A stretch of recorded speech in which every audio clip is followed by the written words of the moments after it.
Hi friends, स्वागत है तमारू मारा किचन में। आज આપણે બનાવીશું ખજૂર બિસ્કિટ અને બાળકને પણ બહુ જ ભાવતું હોય છે, તો આ શિયાળાની સિઝનમાં આ ખજૂર બિસ્કિટ જરૂરથી બનાવજો। તો ચાલો બનાવીએ।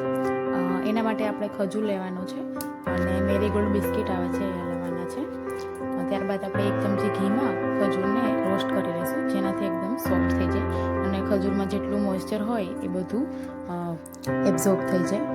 અને થોડી વાર તમારે હલાવતા રહેવાનું છે, એટલે 5 મિનિટ જેવું થશે એટલે આપોઆપ ખજૂર પોચો બની જશે। એટલે સાદી ભાષામાં કહીએ તો કેવું લચકા જેવું બની જશે। એટલે ત્યારબાદ આપણે એને ઠરવા માટે મૂકી દઈશું, 5-10 મિનિટ જેવું ઠરવા મૂકી દઈશું એટલે સરસ બની જશે।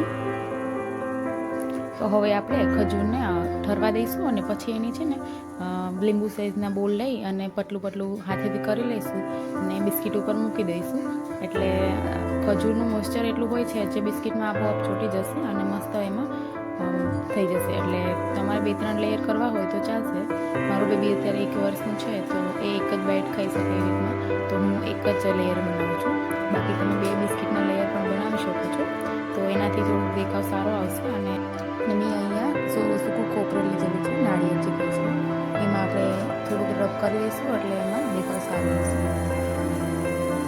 4 બિસ્કિટ બની ગયા છે, તો થોડુંક વધી ગયું છે તો મેં અહીંયા કાજુના ટુકડા લીધા છે અને એને આવો થોડો શેપ આપી અને એ બી કરી લઉં છું, તો બાળકને વધુ મજા આવશે ખાવાની।